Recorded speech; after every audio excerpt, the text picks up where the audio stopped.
Hearts Torn Asunder, Trauma in the Civil War's Final Campaign in North Carolina, was published recently in 2022.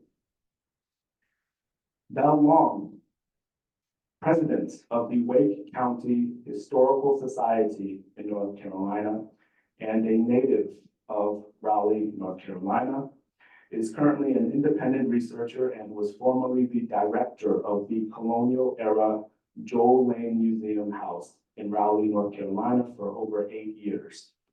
She holds her BA from Duke University and an MBA from the University of Virginia. And then there is also Sheila K. Dodson, PhD, is a graduate of the Rhetorics, Communication, and Information Design doctoral program at Clemson University. Sheila's research interests include slavery in the Americas, African-American archives, genetic genealogy, narrative recovery, digital rhetorics, and publication. Her research investigates enslavement of Africans, their existence in the Americas, and how the condition of slavery has affected generations of a collective people. Her goal is to break through barriers of colonialist narratives, specifically pertaining to her familial lineages, by using rhetorical listening in the archives and secondary analysis of DNA sequencing for biological matches. Encountering numerous brick walls throughout her research, Sheila's goal is to achieve narrative recovery when possible, providing insights for ancestors with unknown oral or written histories. And she mentions a really important problem where oftentimes sources of people who were enslaved are hard to find, right? So yeah, so that is the panel. And the first panelist will be presenting via Zoom. So without further ado, I'm going to turn the floor over to Audrey McDowell.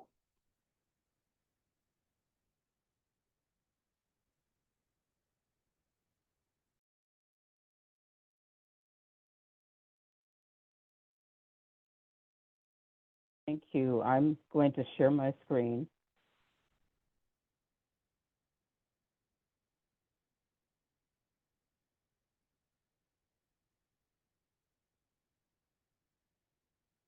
Everyone see that? Yes, we can. Hello? Yes, great. Okay. Hello, my name is Audrey McDowell.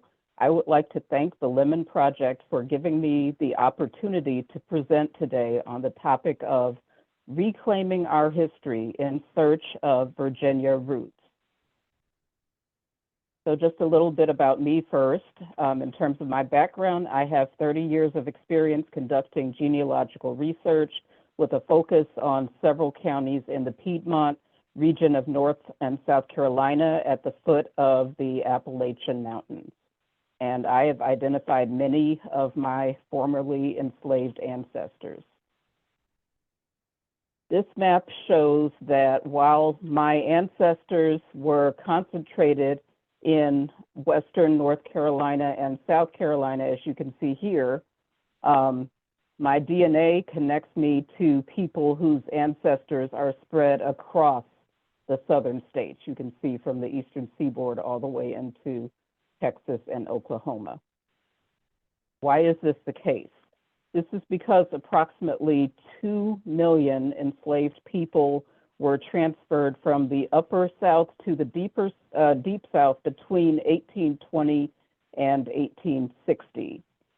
Scholars estimate that about 2/3 of these people, or about 1.3 million, were transferred to the deep South through what is known as the domestic slave trade, either by land in coffles or in boats.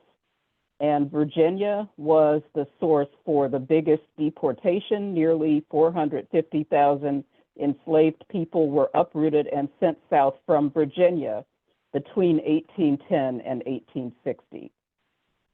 So I'm sure many of us are aware of the challenges associated with researching formerly enslaved ancestors prior to 1870, Most notably, enslaved persons were not documented by name in census records prior to the Civil War. However, there are additional challenges involved when trying to trace enslaved ancestors who may have been transferred across state lines. First, there just may not be documentation of that transfer. Also, surnames may be different in their 1870 location in comparison to the surnames in the areas where they lived prior to 1870.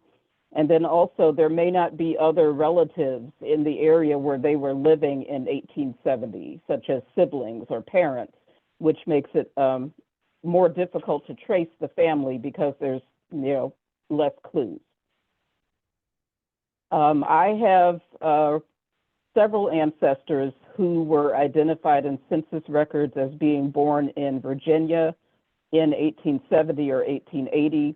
And even though I may know their last slave owner, there's no evidence of when and how they may have arrived in Western North and South Carolina. This was something that I had pretty much just accepted as a reality. I had accepted that I wasn't going to be able to trace my ancestors beyond, South Carolina, and also wasn't going to be able to trace relationships with people who were DNA connections that were living in Mississippi or Louisiana or Alabama. However, I recently have started exploring ways of getting past this brick wall. So this is just kind of outlining the approaches that I've been trying out. And so you can see here, first just identifying a formerly enslaved ancestor with Virginia connections to research.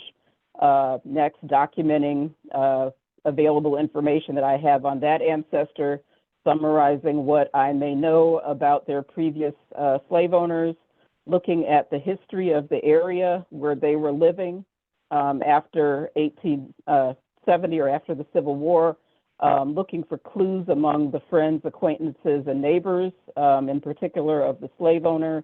And then this is new for me, but trying to use DNA analysis to identify other clues. And then finally, researching suspected areas of origin in Virginia. And so my purpose here is to just provide an overview of what I've learned so far. This is, definitely work in progress. I am focusing more so on methodology and not on specific, names of ancestors. So I'm kind of just talking more generically. But you'll see from this diagram, this is a diagram of the ancestors on the paternal side of my tree. And you'll see here, based on shading, that most of my great-grandparents were formerly enslaved. Additionally, several of my great-great-great-grandparents, I've identified them as being connected with Virginia.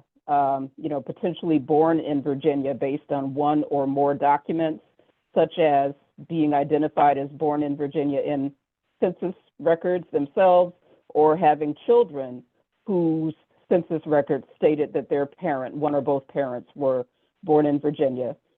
So I have identified among my great-great-grandparents those who had 3 or more documents saying that they were born in Virginia. I've identified them as having a strong connection to Virginia versus others who maybe had fewer documents, but they still could also be born in Virginia. I decided to begin researching my third great-grandfather and third great-grandmother, who both were identified as being born in Virginia. For purposes of this research presentation, I'm calling them third great-grandfather and third great-grandmother 7. So this is a summary of what I know about them. I have quite a bit of information about them. I know their last slave owner. I know their first names as well as the first names and birth dates of their children. I also have a sense of the their approximate dates of birth and about when they were acquired by the last slave owner, approximately, sometime shortly before 1830. This is a summary of what I know about the last slave owner. I know he was born in Dinwiddie County, Virginia, and that he migrated to North Carolina in 1797, arriving in Rutherford County in western North Carolina in 1803. However, his parents are unknown.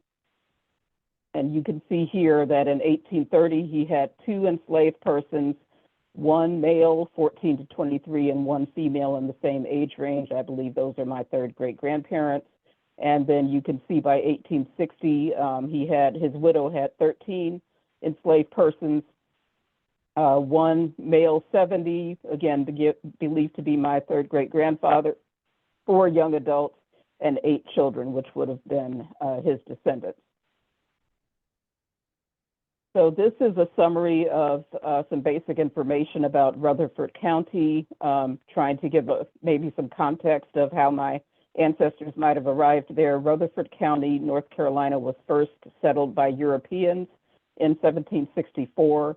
Some of those Europeans may have actually brought slaves with them from Virginia when they arrived in the area in 1764. Others, could have acquired slaves in other ways. In this area of North Carolina, there weren't really a large percentage of enslaved persons. You'll see down here in the table that in 1790, approximately 8% of the population was enslaved. However, if you look at the highlighted area, there was a jump in the proportion of the population that was enslaved in 1820. It almost tripled. And that could possibly have been related to the impact of the invention of the cotton gin, which led to the expansion of cotton farming and slavery in the southern part of Rutherford County, which had richer land.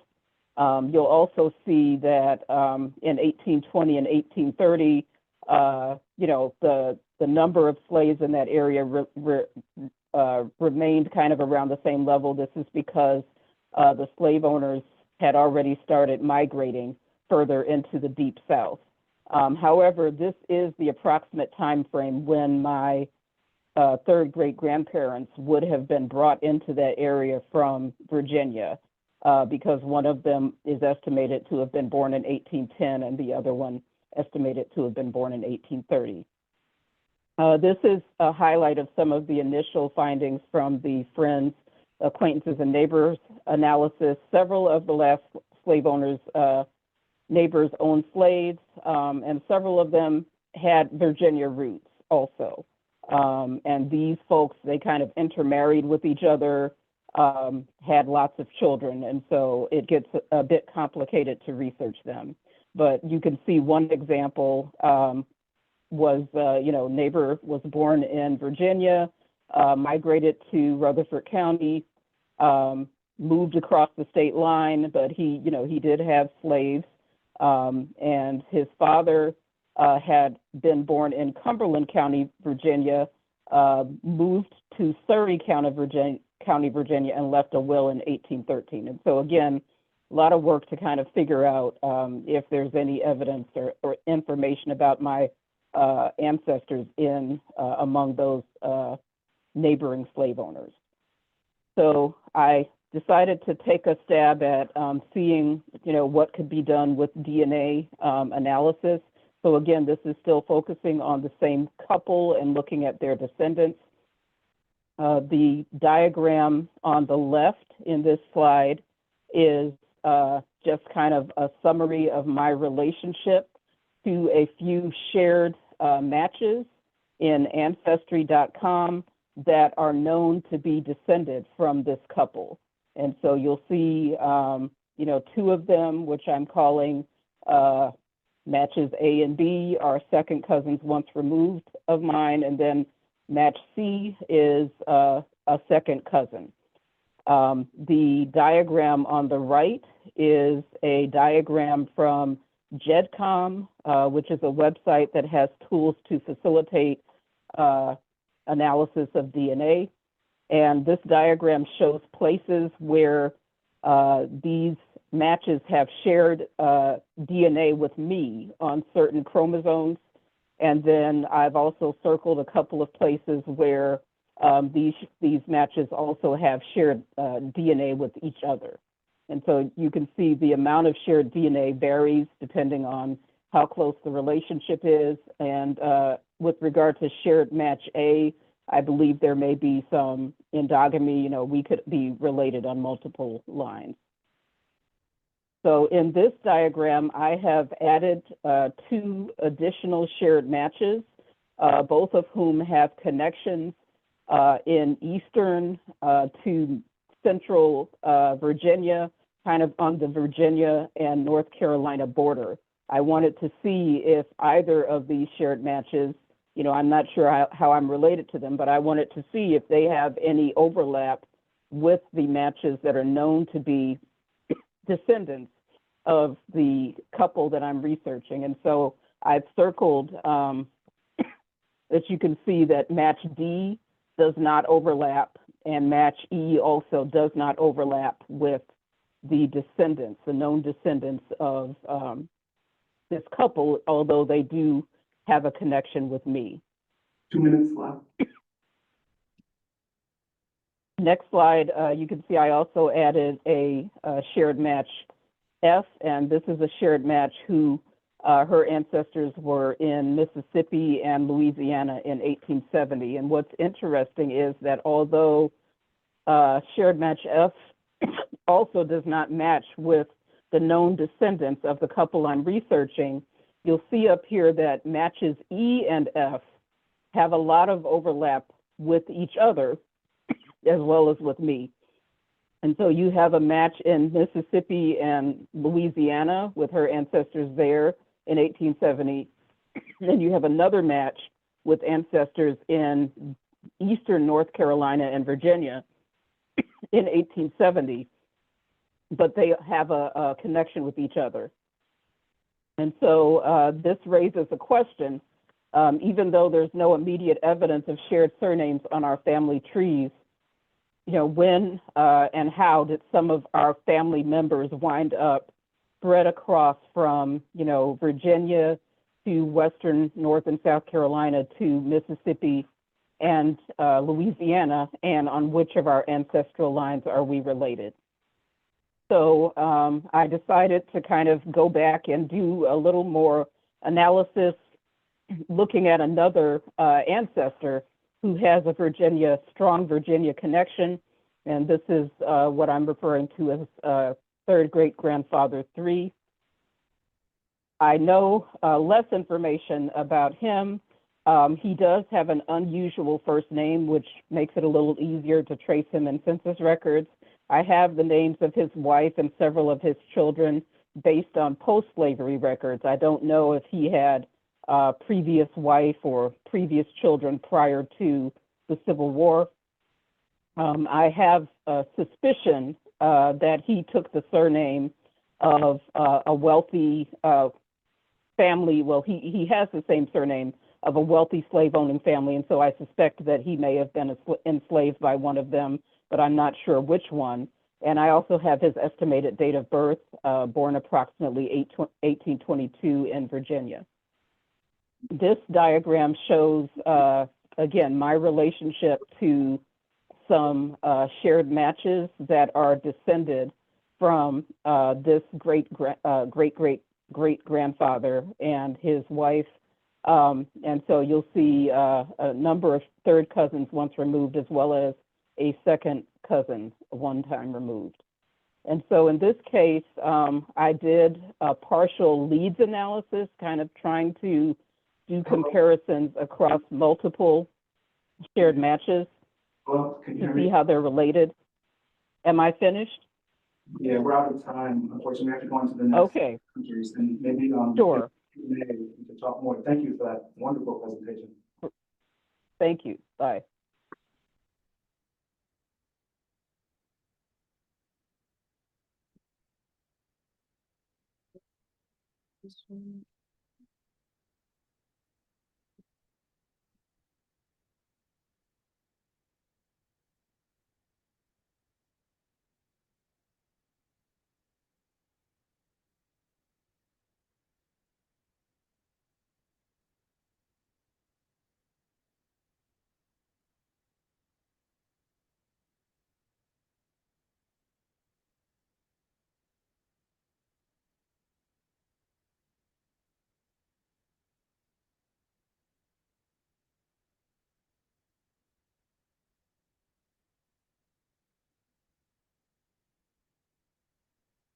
Good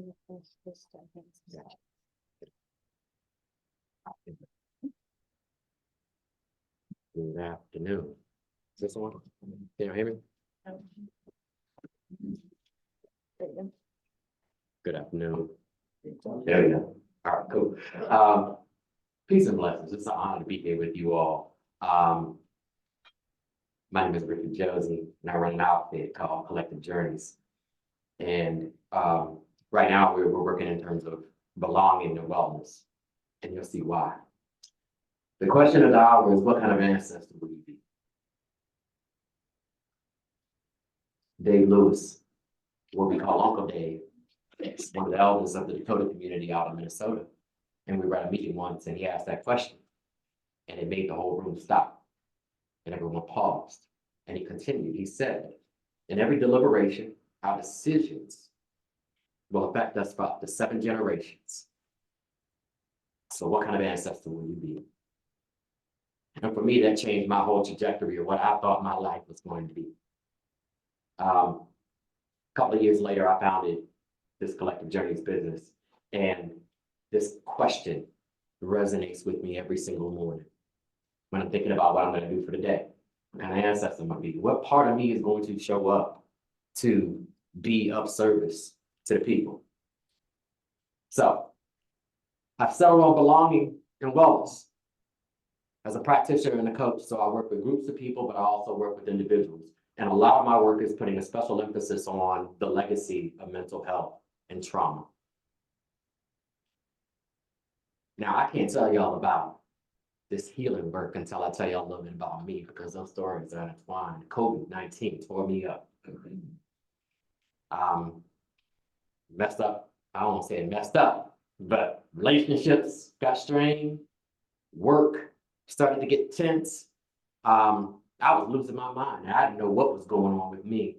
And later on, I actually got a diagnosis for ADHD, which helped me understand quite a bit of things that was going on inside of me.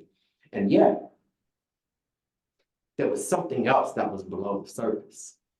Like I would have a job interview, and I remember sitting on the edge of the bed, and there was a voice that was in my head that said, well, you know, you gotta work twice as hard as white folks. And I started getting nervous. And I didn't understand, why am I so nervous? Like, this is what my people have been telling me for so long. You gotta be twice as hard. And then it hit me. And I started asking myself a different question. Why are them folks the standard for how I need to step into the space? Why isn't it a sense to where I can just be my full-on authentic self and go in and do my interview and not have to be in a position where I'm comparing myself to other people to determine my validation, development? And then that thought right there put me on a 3-year trajectory of really questioning all of the things that I had been told over the course of time. All of the things that I had been told by the elders, which for them were valid coping mechanisms. But as they were presented to me, I saw them and witnessed those as normalcy. How we navigate through life is are through these thoughts. So with the ancestors, sat for a moment and started to really consider all of the things that needed to be in consideration for how I move forward. So to become a good ancestor, it's imperative for us to prioritize our own healing journey.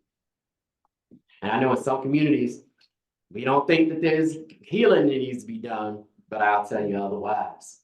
That there are things of the past that still resonate with us in the present, and the means by which how the past becomes present for us. Oftentimes that puts us in a situation where the way that we see the world is through a distorted lens of reality. I found myself several times having some really awkward interactions with folks and realizing that there wasn't nothing wrong with them. Problem was that I was reliving circumstances in my history. And so to become a good ancestor, there's 4 things that I want to share with you all that I found beneficial to me, also beneficial to the clients that I have: mindfulness, therapy and coaching, journaling, and nature. And when I talk about mindfulness, I'm talking about just having this heightened awareness of our thoughts and our emotions and our physical sensations. It's It's helping us find a space between what's happening in front of us and what's happening inside of us. It's finding that space between that and how we react. It allows us to pause and observe and acknowledge our own inner experiences without judgment. It allows us to foster a sense of inner peace and clarity. I meditate every single day for at least 20 minutes. And I did an hour and a half last week. And when I came out of that, I felt like somebody completely different. Therapy is another instrumental healing practice. I have had the same therapist for 2 years. And yes, she gets on my nerves, but I love her to death. It is through her that I've been able to figure out some deep-seated patterns of how I've been navigating through life, how sometimes I've been in circumstances where I have hurt other people, all for the sake of my own ego. And we all do this, oftentimes unknowingly. And so the better that we are at being aware of these and seeking help to navigate through these, the better we are at being able to navigate through life. And not just therapy, but also coaching. And I have a therapist and coach. I have to do double duty. And it's super helpful. Journaling has been beautiful for me. It's a cleansing and reflective practice. It allows me to, I have a 3-year journal that I've been putting down. I might not journal every day, but I journal enough to the point that just last week I went back and looked at journal entries 2 years ago. And at that point in time, I had to stop and order me some DoorDash and have my own little private celebration because I was amazed at how far I had changed. And I think one thing that we oftentimes overlook is that we change regularly, but we oftentimes aren't tracking. And so when you're in the midst of a situation, I just want everybody to feel like you presented with a situation that you had a couple of years ago and you noticing, I am not reacting the same way I did then. For me, that was success. And nature. I don't know how I got to be that guy, but I was never really a fan of nature. And now I'm 48 and I'm walking every single day, multiple times a day. I'm at the park. Water is healing. Yorktown Beach, might as well call it Josie Beach because I'm always there. Because water is healing. Nature is healing. Oftentimes, just to go out and sit in nature, 10 minutes, put the phone down, no distractions whatsoever. Just sit with the ancestors. Sit with your inner wisdom. And I guarantee you, I started this business with $45. I got 7 clients across the country. I didn't do that by myself. I've been guided and I've been directed and I've had help along the way. And so I extend to you, go sit in nature. This is what people think healing looks like. They think you get aware of the problem, you put some positive action into place, and then you heal. I thought that for a long time, and I see you shaking your head. No, it's not. That's not how it works. It can look like that. It can look like much longer than that. But the key thing that I want to just impress is that, think of healing as a journey. It is iterative. There are time frames when I've been finding that I've been placed with the same situation in my face multiple times. It's almost like feeling like I'm in a roundabout and I can't get out until I learn the lesson. So this is super important to understand and realize is that healing is not step, step, step. It is an iterative process. And I think that's important to understand because then hopefully you folks won't be as discouraged as I've been over these last 3 years. So what does it look like? Healing can manifest in various ways. It's unique to every individual's journey. It may appear as finding peace within yourself. It may manifest in letting go of past hurts. It's also about embracing self-love and self-care. And the trauma work within our communities. We are in a crisis. And we're still going through a COVID-19 pandemic, and I don't even think that we've even begun to see the real lasting effects of that yet. So my work is generally in terms of trying to help people understand this healing, to understand how it looks, to know that when you go through your healing journey, you don't have to do it by yourself. That there are numbers of us who have gone through this process and offer some comfort. The one thing that I want to make sure that I leave y'all with, 4 minutes, good. Strategies for aligning with being a good ancestor. So this is the one that my coach taught me, and I wanted to make sure that I touched on this. Think in terms of circumstances, beliefs, emotions, actions, and results. They are all intertwined. Imagine you have a circumstance where you were invited for a job interview. You start to feel nervous. When that happens, ask yourself, what is it that I believe about myself that would make me feel nervous? Gonna start with our beliefs. What is it that you believe that would make you feel nervous? When you explore that answer, you might find that you have a belief that you aren't qualified for the position because you don't have enough experience. So now these feelings that you have aren't just coming out of the blue. They're rooted in something that you can address, the belief. So when you have that belief that, I'm not qualified enough, then that's going to directly, impact your emotions. It's going to make you feel a certain way when you step into that interview. And then you go into that interview and you're going to perform based off of how you were feeling. And the results may not necessarily be the way you want. So as I'm working with clients now, we're reverse engineering this. What we're doing is we're starting with, what are the results that you want?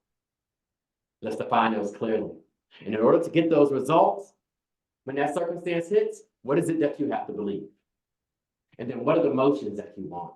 And then what are the actions that you're going to have? And I've seen clients really begin to take this and now re-engineer how the connection between their beliefs and the results that they want. I found this to be super helpful for me, and it's definitely my thought process as I navigate things. And lastly, the one that I find that's the most difficult in the type of movement that's happening now is there's a lot of talk about self-love or self-care. And I think oftentimes what we do is we think about that separate from the collective healing that goes on. So there's got to be a sort of I and a we when we're thinking about healing. We've got to heal individually, and we've also got to start thinking about how are we coming together in community to heal? How are we creating spaces for us to heal? Because I can tell you what's going to happen if we don't. If we don't do those moments of self-discovery, if we're not, engaging in sort of social transformation, or even just having a commitment to betterment, then the future will reflect many aspects of the past. We have the power to be able to affect the future, to show our kids how to regulate their emotions, to let them know that you're not by yourself. We have the power to do that, but it begins with us and how we take care of ourselves inside. Thank you.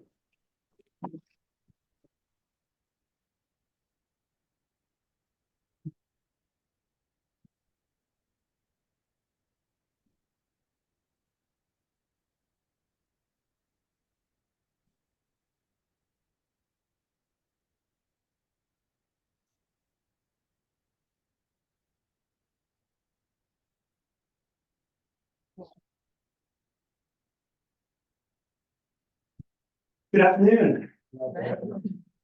You guys want to hear a good story? You want to hear a powerful story? You want to hear an uplifting story?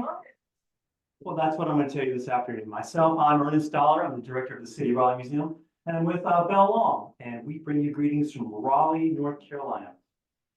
And this story, it's incredible chance discovery, and this random chance discovery led to revealing a story that spanned over 4 centuries.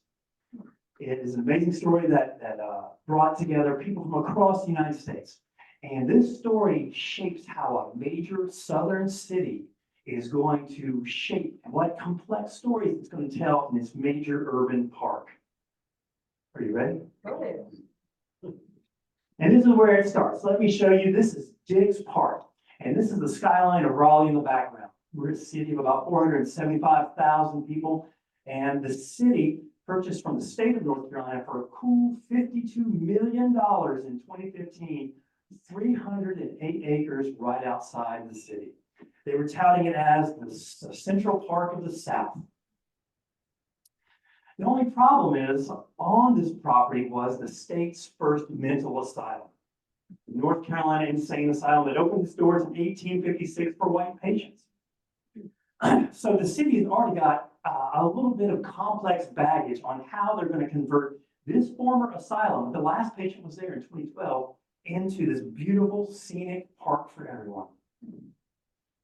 So through the City of Raleigh Museum, we wanted to do our civic part and to try to help the city understand what's going on with this piece of property. We wanted to do an exhibit that talked about the patients that were there. We wanted to do an exhibit that talked about the staff who worked there. We wanted to show the public what the city's future plans for this park was. So as we began to research this beautiful piece of property, we ran into this incredible fact that before it was the hospital, it was a plantation. And it was a plantation of this fellow, Colonel Theophilus Hunter. And we kind of had to stop and go, all right, we need to incorporate this story in. If we're going to tell the history of this land, we need to tell everybody's role in it. So when researching Theophilus Hunter, one of these founding patriots of the state of North Carolina, justice of the peace, et cetera, one of these luminaries of the backcountry of North Carolina. But as you know, somebody this prominent in the backcountry, you know what their fortune is founded on. So we had began to research Isaac Hunter, and this is his home that he built his son built around 1812, 1816 on sort of the property that was right outside where the hospital was. So we kind of knew where the Hunter family lived. We knew a little bit about his family and his genealogy. And we decided to look into his financial holdings, and we found this. When he dies in 1798, like most enslavers at this time, he lists out all of his property. And these are the folks that he listed that are sort of sent through all of his family. And just to give you some perspective, in 1798, these 59 or 60 people are only about 9% of Raleigh's total population. They only had 669 people at that time, to kind of show you the size. And he was the second largest slave owner in Wake County in 1790. So again, we had to stop and say, hey, if we are truly going to tell the history of this property, we have to tell the history of everybody on this property. So off we went. Now, in researching this property, I was going through the census records, and in 1870, I found a fellow named John Hunter, who listed his age as 110 in 1870. So I had to quickly count back to when that was, and puts his birthday around 1760s. On a chance discovery, I discovered. So I wanted to see if John Hunter was related to Theophilus Hunter, and sure enough, he was. And this newspaper I found just sent the story into orbit. And this is the short version of the obituary, but it talked about on the 100th anniversary of America's birthday, July 4th, 1876, the newspaper talked about everything Uncle John had seen. He was there for America's first birthday. He remembers when the city of Raleigh was founded, he cut down trees for the main streets. He went to war with his master in 1812. He remembers emancipation in 1865 and America's 100th birthday. What an incredible man. He was one of Raleigh's first Black founding fathers. So we've got a little bit about Uncle John, but can we find any connection to his family?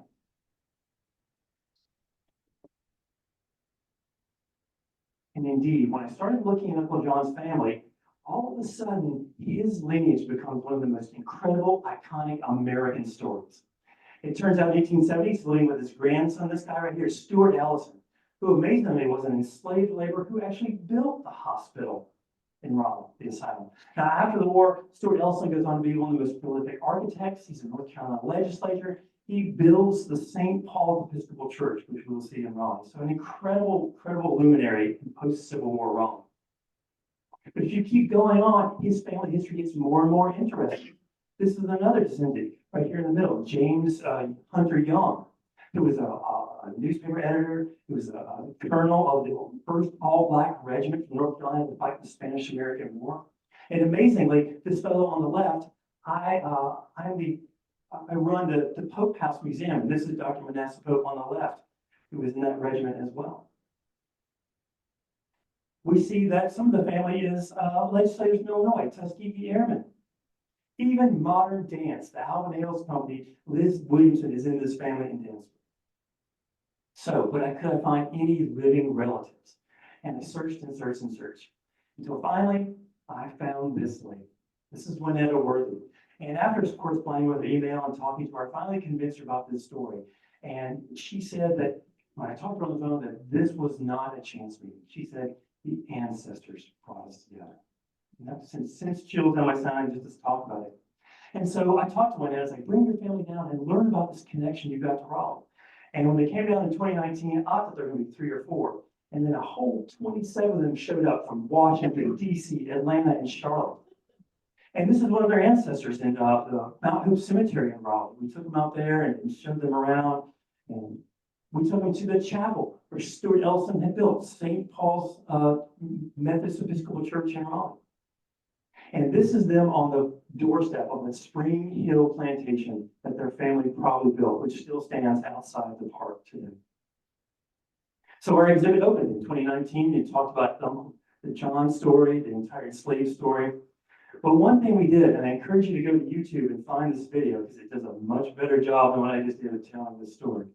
But to hear their story about trying to reclaim this heritage and this history and brought families together, they were deeply, deeply moved by that story.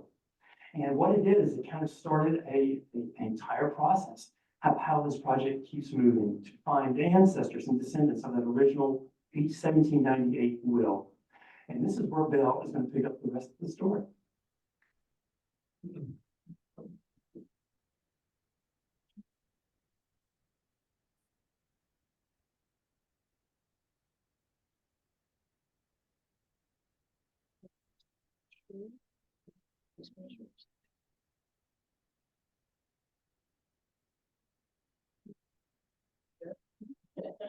He gave me an extra 30 seconds.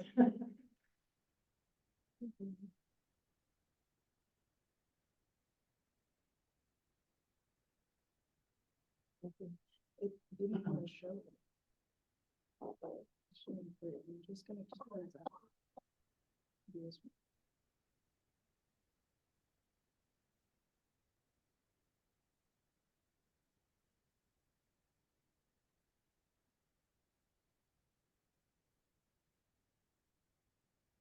There we go.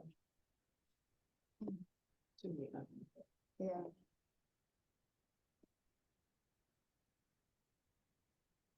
Okay, there you go. Well, this is just such an incredible story to follow on, an incredible story.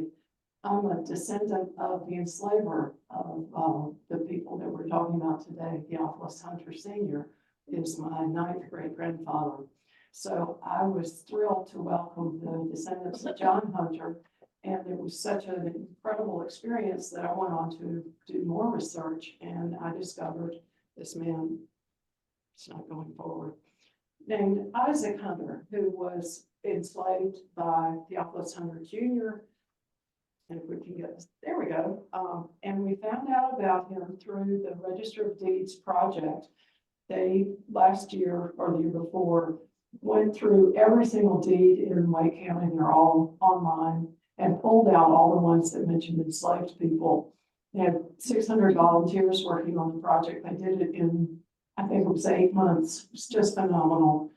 And one of the volunteers emailed the Register of Deeds and said, I have found the most incredible story that we have got to figure out. And it mentions Isaac Hunter, a free man of color, who was purchasing his family from an enslaver, William Boylan.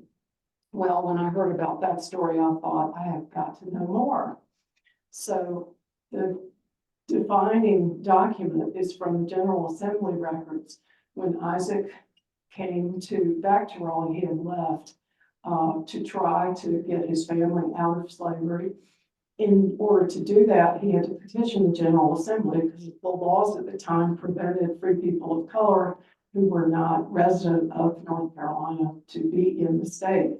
So he petitioned, and in the petition is the wonderful phrase that he was born and raised the property of Captain Theophilus Hunter. And I say wonderful in the sense of a historian being excited to find a really important detail on a person. Of course, it was not a wonderful existence for him, but it started me on the trail And here is the Office Hunter Jr. and his wife, on whose plantation Isaac was born. Here's a map of 1865 showing the plantation and 9 outbuildings. This is a rendering of the plantation house in 1838 before the earlier portion was destroyed. And this is in 1938, showing a photograph. His second enslaver was John Holloway, who was a shoemaker. And this is the man who taught him the trade of shoemaking. Then he, in 1840, comes back to North Carolina, puts in the petition. The petition was signed by many people in Raleigh, some in favor of his petition to allow him to stay in the state long enough to earn the money to free his family, many in opposition to that petition. The petition did pass the legislature. However, it was completely gutted, and instead of being allowed to stay 2 years, he could stay 20 days.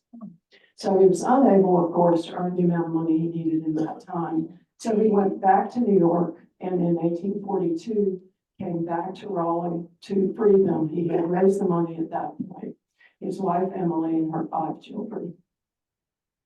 In the newspapers, which are such a wonderful resource for us historians, in 1842, he wrote a long letter that was published describing the details of how he freed his family and raised a ton of money. And the newspaper also reported at the end of the article that he was a shoemaker.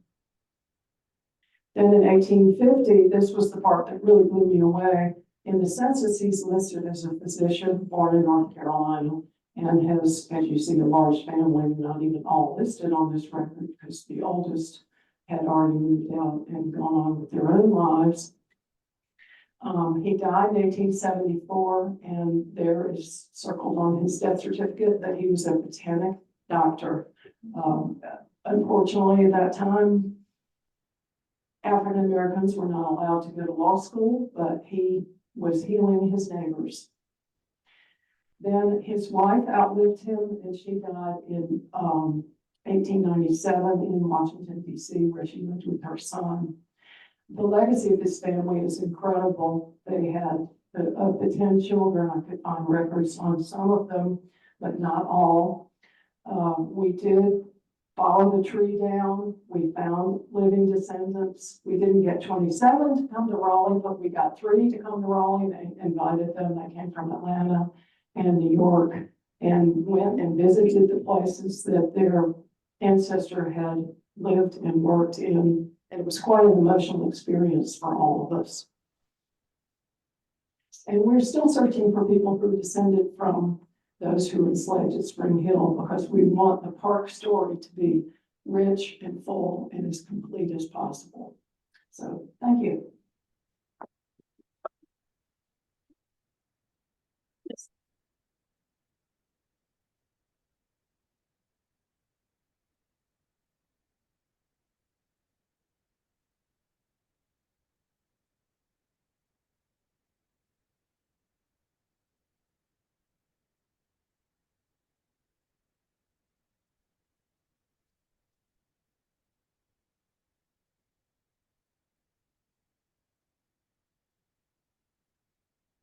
Good afternoon, or I should say evening almost. Thank you guys for hanging out with us. Hope you're enjoying the panel so far, because I know I have. My name is Sheila Dodson, and part of my presentation is basically going to come from my dissertation that I completed last year entitled Genealogical Likeness, Listening Rhetorically to Identities, Ancestors, and Legacies of Slavery in Archival Spaces. So because I'm keeping with the theme of the conference, my presentation today is entitled Reconciling Lineages, Unraveling Violence DNA. And so before I get into the meat, I'm going to give you a little theory and a little practicality. I'm going to give you some background on my family. As a young child, I was known for being talkative and inquisitive. My audience of listeners varied in age, yet I was partial to my elders. I was the only child who could ask questions if one came to mind, and I would receive answers. Although I drove them crazy at times with my rapid fire, my maternal grandfather, Judson Donahue, and his 7 siblings, my maternal grandmother, Katie Bledsoe, and her 6 siblings, and my parents, Julius and Gerda Dodson, entertained my impositions each time. Even Johnson's father, Morris Donahue, who lived until he was nearly 102 years old, held conversations with me.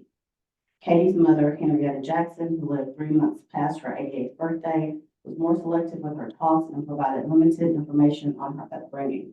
Therefore, her descendants learned very little about her lineages. The discussions I had with Henrietta gave me hope to break through her familial brick walls someday. Of all my elders, my father was the person I turned to for understanding family connectivity.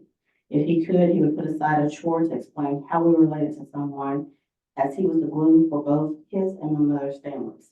My father was comfortable with my most challenging questions, and for the rest of his life, we maintained an open dialogue about his lived experiences.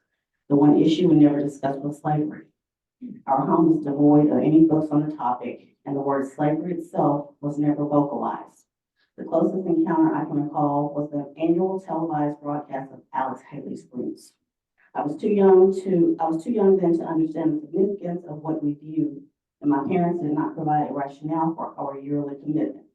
We simply sat quietly and watched. Later in life, I began to understand the complexity of families throughout the North American South, and particularly in Arkansas, where I was born. My paternal grandfather, Jerry Dodson, had 10 siblings, 7 of whom were alive when I was born. My maternal grandmother, Emma Robinson, had 1 sibling that we knew of, Emmanuel Robinson, who passed away when I was 6 years old. My father constantly talked about Jerry and his roots for as far back as he could recollect. We even visited elderly cousins who lived in counties nearby. The moment I realized something was different about one of my familial lineages was when I began to inquire about Emma, who passed away 2 months before my birth.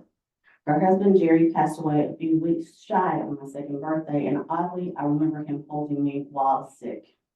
The only tangible items that connects me to these individuals are their respective photos that you see here.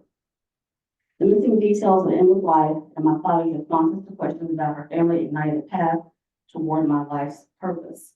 In an attempt to learn more about Emma and her family, I questioned my father, specifically asking where they were from. He responded by saying the islands. I was young and could not process this information because we lived in Arkansas and the ocean was not close by. In a puzzled state, I responded, the islands, but how did they get here? And he stared into space. As he stared into space, my father informed me that Emma's family had traveled by boat and continued up through the state of Louisiana. In that very moment, an indescribable strangeness hit me. Life did not afford me the opportunity to encounter Emma in the same ways as my siblings and our cousins had, and my father was unable to provide any substantial details of her being. The one thing I actually learned was that Jerry Dodson, Emma Robinson, and their 6 children were sharecroppers for most of their lives, and that those living in town wanted to distance themselves from their previous way of life. My father may have left the farm, but he remained in close proximity to the area where he was raised. In all, nearly 45 years would pass, and I said 45, before I could solve part of my grandmother's mysterious ancestry. Exploring the colonial archives can be a daunting task for African American families. However, I learned to dive deeply if I wanted my research to yield significant results. Rhetorical listening quickly became an instrumental tool for archival research, even before I had knowledge of the concept. Broadly defined, rhetorical listening is a trope for interpretive invention and is a required technique used by researchers to interpret written and spoken language. In archival work, we often encounter problems with competing opinions because one historian's view may differ from another's view, or even our own views. If we can recognize that slavery is a rhetorical problem, then we can begin to dissect the intricate threads of the institution. We understand that history, and I stress his because it's not inclusive, is a one-sided view of patriarchal offerings. However, it is critical to understand that these offerings tend to highlight the stories considered relevant to traditional historians and archivists. Sifting through colonial records in search of diasporans requires a higher level of intention due to the rhetorical nature of archives. In order to know how to listen intentionally, we must know what rhetoric means.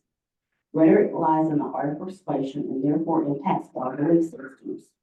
In short, rhetoric is a study of how we use language and how language socializes us to think and act. Historians built the massive architecture of archives using a language system that elevated and essentially preserved the lives of those who held power while silencing the African and her descendants. By employing deterministic screens, traditional historians were effective in selecting the realities that they wished to highlight. In doing so, the keepers of the archives have reduced the identities of African diasporans. I turn now to the rest of my presentation to demonstrate how we use rhetorical listening and action to recover and correct narratives within my family, how I use those.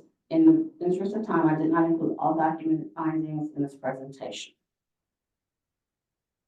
The search for my paternal grandmother revealed two children named Emma Robinson.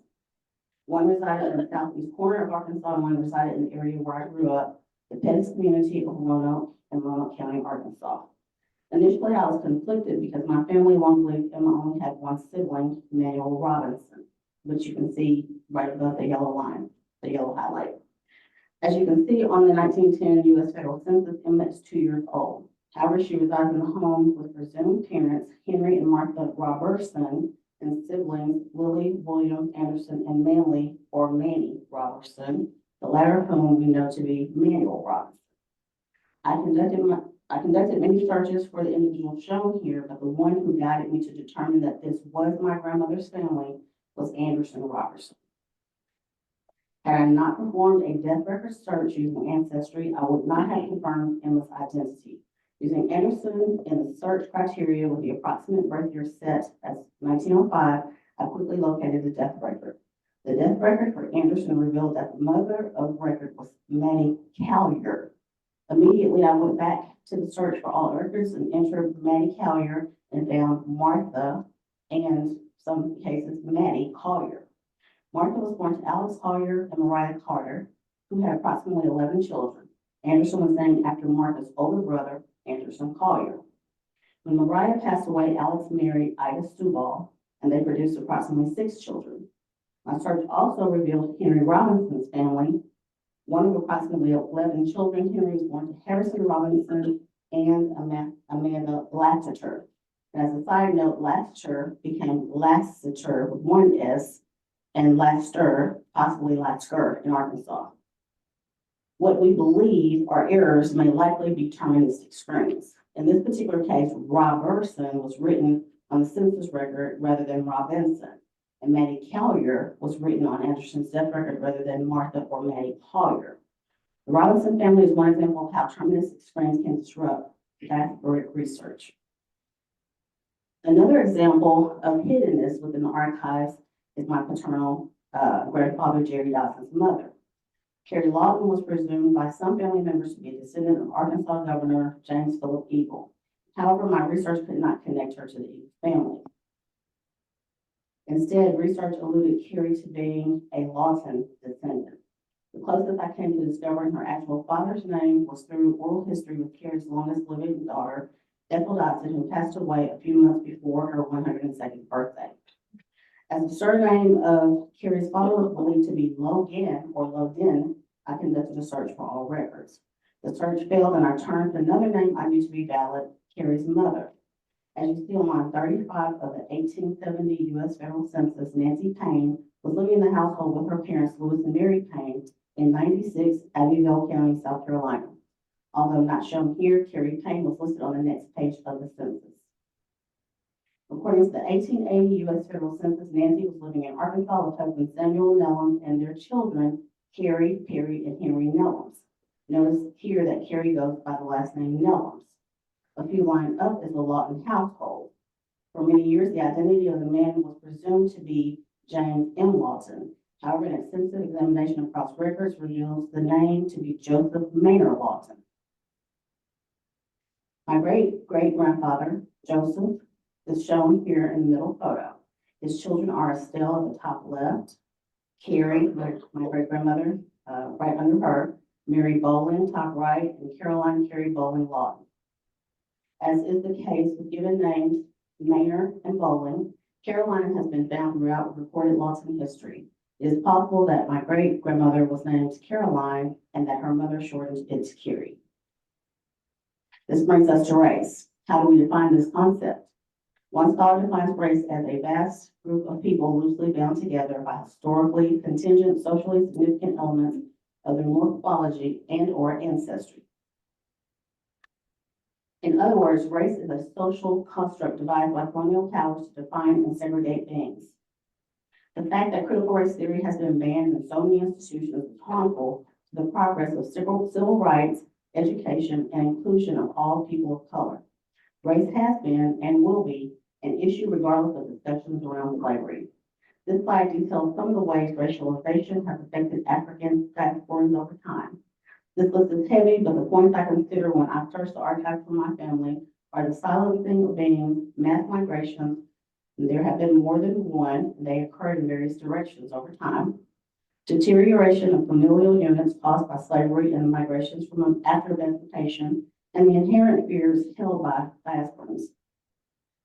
If we hope to solidly establish the African diasporic presence in the archives, we must work together to disintegrate the brick walls. And I want to read this next slide. According to Catherine Scott Sturtevant, some African Americans have been understandably reluctant to attempt genealogy and family history over the years because of the brick wall of enslavement. Enslavement can be a research barrier.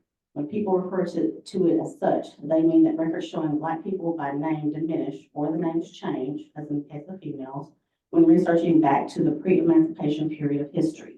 This is a problem, but it is not insurmountable. Now that I've taken you on my archival journey, I want to transition into another research stream. Through DNA testing, we learn about biological inheritance or our connection through bloodlines. I'm going to fast forward through here. Basically, genetic genealogy is when you pair traditional genealogy with DNA testing. And here, as you can see, I have, and I prefer, some people prefer traditional, I prefer using both because it really helps me to drill down and be able to find people, like as in the case of Curie. And I'm going to put a disclaimer on Ancestry because I know that some people don't like through lines. It is a tool that will allow you to view other DNA matches who share a common ancestor. So in the case of Martha Collier, here is her death certificate. It lists Alex Collier as her father, Mariah Carter as her mother. On the right, I have the map lineages, and you can see the children, some of the children of Alex and Mariah and their descendants who match.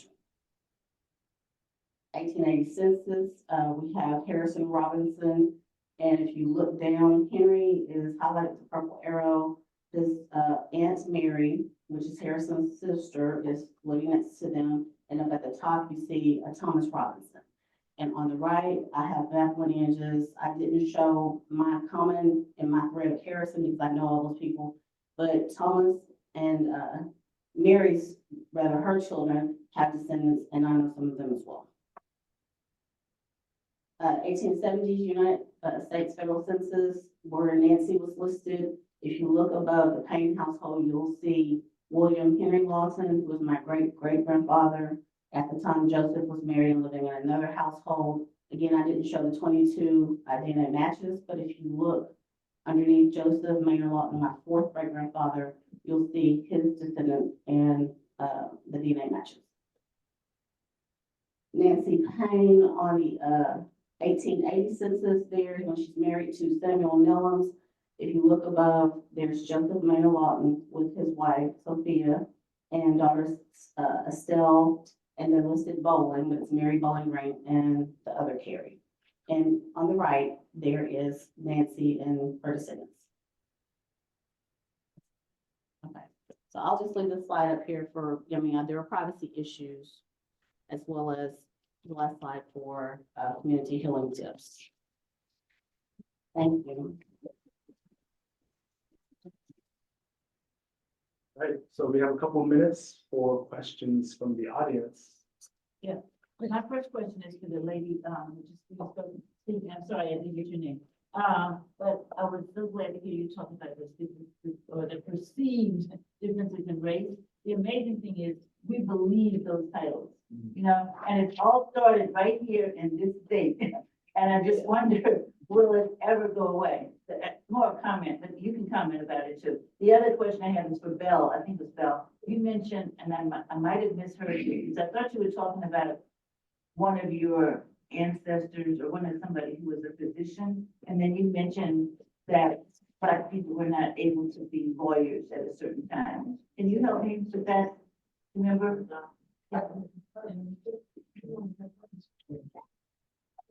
Yeah.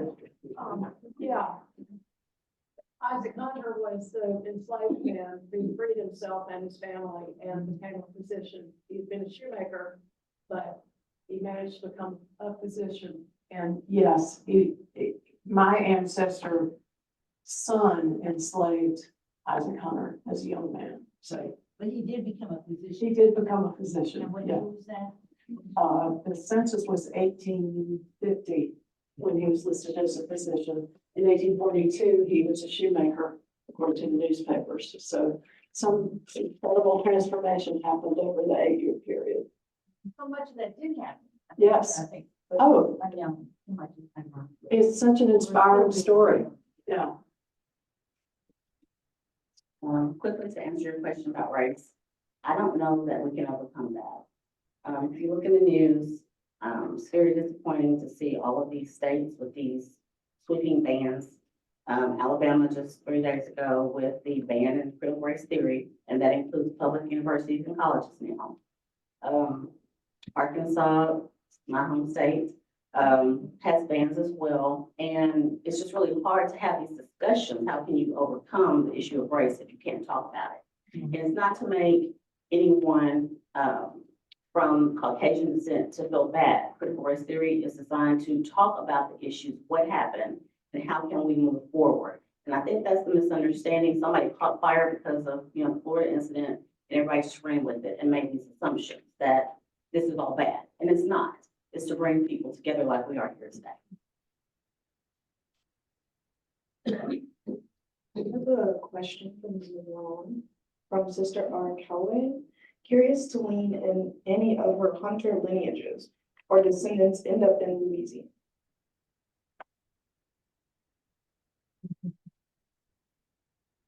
We're still looking, but so far we have not found any, but we'd love to hear from you. Because it goes everywhere. It goes across the state, the whole nation. So it's certainly possible, but we've not made that connection yet. Doesn't mean we won't. Other questions?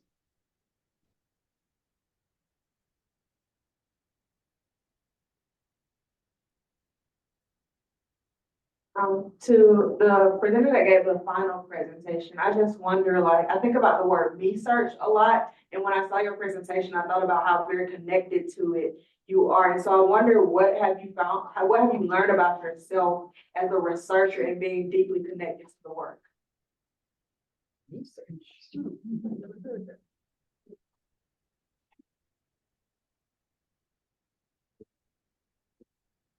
So what I've learned is, even before I started on this path, which was 4.5 years ago, I had this connection with my father where we could talk, and we talked about, family genealogy. And not in those terms of genealogy, but this is who your people are. And so people knew, because I was the youngest and he was my father, that often came to me and said, well, I would come to you because I knew you'd know. And so I think that when you start talking about history and looking into family, it's more than just an action. It's, knowing, making, and doing. You're doing these things because it's part of you. And for me, it was, I knew this is what I need to do. So case in point, first semester, I had come in with a statement, purpose, and I just didn't go right about it. So I talked to the director and I said, can we stay after class? And then I looked at everybody and they're still in class. So we're still having class. And I said, this is my passion. I feel like this is what I need to do. And I explained to her what it was. And she said, you need to do it. And so it's part of me, and I can't separate myself from that, if that makes sense. And I'm glad I'm here on this journey with my ancestors. Audrey, did you have something you wanted to say? Yes, I just wanted to kind of close the loop on my presentation and just say that based on the research that you heard at the end of the presentation, I've identified a bunch of shared matches who are connected with the line that I was researching, and many of them have connections in Perkins and Gates County, North Carolina, and in Suffolk County, Virginia, which are kind of right in the same area. So I'm hoping to be able to identify where this ancestor in South Carolina originated in Virginia, and hopefully to be able to tell the story of however it is that his family members wound up all the way in Louisiana and Mississippi as well. Thank you very much. Other questions? We have one more. Thank you. Thank you for all of these great presentations. I was curious also with our last presenter, you didn't quite have time, but you had some interesting points on your last slides. I was curious, especially since we had multiple folks talking about DNA testing, to hear a little bit more about like how you were thinking through the privacy issues. I know like Dorothy Roberts has done some really interesting work too on DNA testing and race and the meanings of race and ancestry. And you also had a point on a slide that I read real fast about the importance of handling misinformation or like the legacy of misinformation. That struck me as a potentially really interesting point. So I was curious what you and other panelists had to say.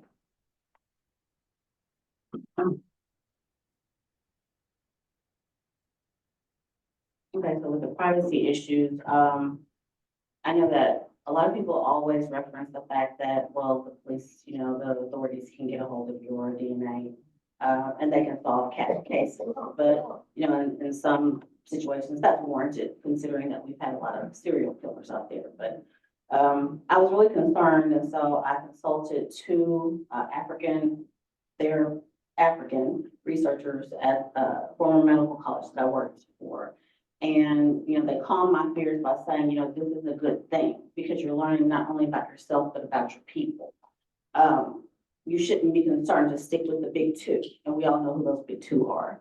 And so I just kind of, I didn't get a chance to get my mothers-in-law debating on which one I would take or if I would take one. Which a Lawton descendant actually said, you need to do this because they're going to want you to. And so I did it. But I missed my mother's opportunity because she passed away. And so not having that rich DNA to pull from, then I had to start relying on soliciting other family members like the 99-year-old cousin, who also gave some wonderful oral history. But, the privacy thing, it's going to be there whether you're doing banking or whether you're doing internet searches, no matter what you do in life. Our DNA is everywhere. Everything we touch in this room, our DNA is here. So it doesn't matter if you go to the dentist or the doctor, or if you submit a saliva sample to one of these testing companies, your DNA is already there.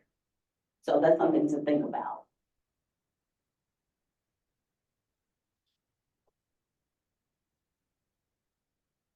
Yeah, I also am concerned about the privacy issues because when I put my DNA out there, it's not just me, it's a bunch of relatives that have not necessarily consented to that. So I'm trying to be very careful in terms of thinking about how to share the results of shared matches. That's why I kind of had blacked out that information in my presentation, and still thinking about how to deal with that, because they may or may not want their information, made public. Except in the context of, maybe an ancestry, when people who are directly related to them can see their information, but maybe they don't want everybody else to see it. So to Ms. McDowell's point, I had to go through institutional review board, and when I say they combed me with a fine-tooth comb, I had 3-hour-plus long conversations around this. My committee members, who've been, teaching for 20+ years, all went through this back and forth. And if your information, once you say Monet or Ms. Bell or Mr. Dollar here, Once you submit your saliva sample and you sign that waiver, your information is immediately public to people on the platform. Now, if Monet tests and she's not related to me, I cannot see her information. If Mr. Dollar tests and he's related, I can see his information and his matches.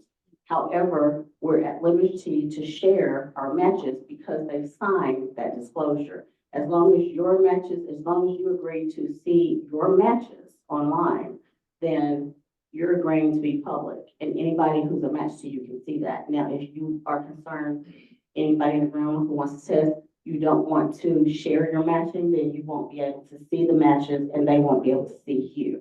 Why even do it? So why do it if you are concerned about that? But once you put that stuff in there and upload, your information is automatically shareable. Thank you. And one last note, 23andMe and Ancestry.com are the only genetic testing facilities that do not have an agreement with the police to use your DNA in order to catch other things.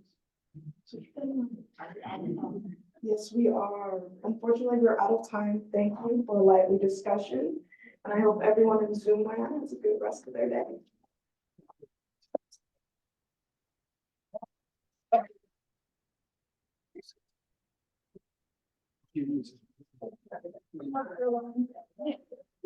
Right now.